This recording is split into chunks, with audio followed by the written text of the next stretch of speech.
a VR fighting game. I haven't really been planning on showing it today, and so I've kind of just been off the cuff trying to figure out how to describe it. But what I've landed on is Soul Calibur / Dragon Ball Z or something like that. It's kind of like a fighting game where you have weapons, and some of them are big and heavy, and some of them are little and light. And I have a quarterstaff and a bunch of other stuff that I don't have in this build. And you fight with one opponent. When it's in melee, it's in slow motion. So kind of doing I don't know. Some people say it's almost like Tai Chi. But outside of the melee, you can also charge up, power up and throw bolts of energy at each other and stuff like that. Anyway, it's kind of an early prototype that I'm messing around with, and right now I think it's just gotten to the point where I have enough fun as the developer just messing around with it that I'm pretty sure it's going to be my next game. But it's still super early. What were you inspired by? I was inspired by I don't know, a couple other VR games. Super Hot, I always thought was my favorite VR experience.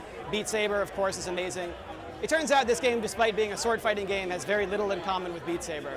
Originally, I thought it was going to be a fist fighting, kung fu game or something like that. And it just evolved as I was messing around with it. Now, I don't know, I love what it's turned into, but I don't know if I can clearly trace the genealogy of it, Can you tell me your full name and what other VR games you've created? My name is Dustin Freeman. I've been working on real-time tracking systems since 2011, on the Connect team, and with a bunch of mocap low-level systems, both in AR and VR more recently. And what is this game? So this is our Evil Tower. My company name is Escape Character. So the premise of the game is as follows. Have you heard of Lord of the Rings?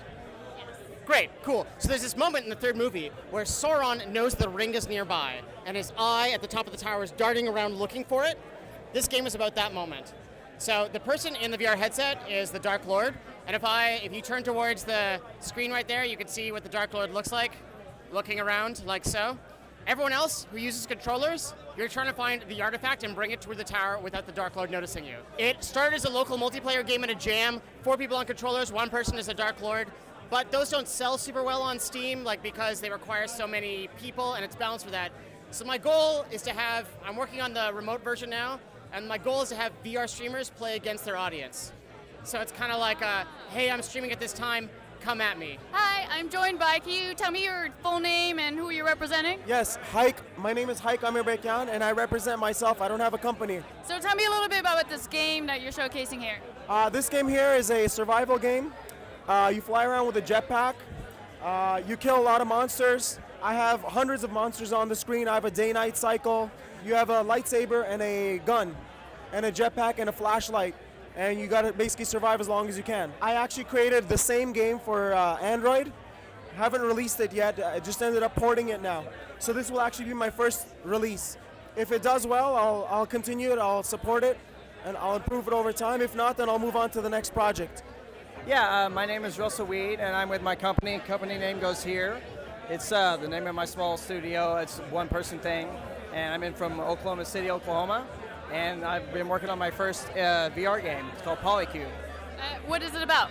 Well, it's a 3D VR puzzle game with blocks where, traditionally you have your traditional block puzzle games sort of just flat on 2D screen. You can just go left to right. This one you also have to go forward and backwards. And in addition to rotating just this way, you also have to rotate on the X, Y, and Z axis.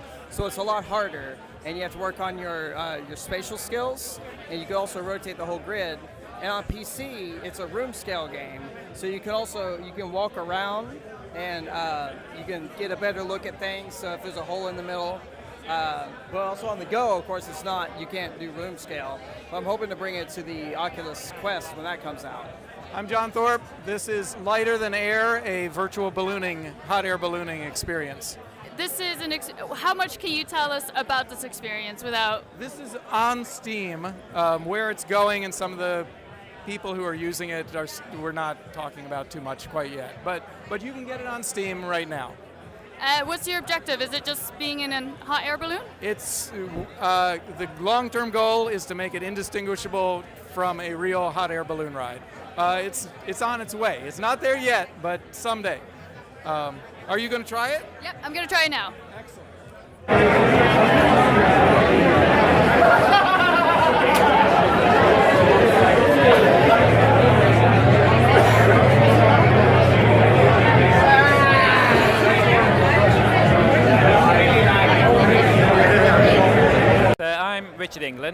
and I'm showcasing a virtual plant cell experience, which is being used in classrooms in Australia at the moment to teach biology, plant cell biology to be precise. Have you created a lot of VR experiences before? I've worked on a few, worked on the Jurassic World experiences at Dave & Buster's at the moment as a contractor. So yeah, a few. And this experience, is it out just for classrooms, or is it going out? Is it like available on Steam?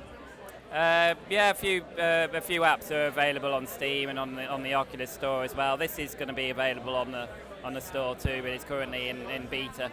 Are there different chapters for different cells?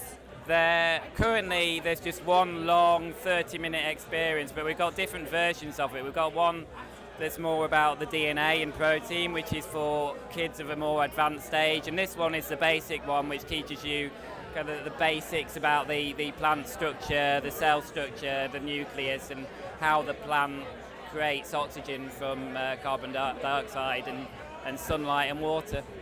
Yeah, I'm Sander Sneek from Snake Productions, an indie dev who is creating, kind of like interesting music experiences in VR. What is this called, and what do you do? So this prototype is called Sonic Server. It's not out yet. It's really like prototype phase, and what I'm kind of like trying to find out today is to see if the locomotion we created kind of like works. And I would love to show it to you. So I'm Sarah, co-founder of Emoji. It's the first asynchronous messenger platform in VR that lets you send your hugs, kisses, and dances to your friends. And it's really awesome. You should try. You mentioned it was part of the Oculus... Yeah, we're part of Oculus Launchpad program this year, and we're hoping to be on stores around January on the Oculus Store. It's going to be a free messenger platform, so really people should download it.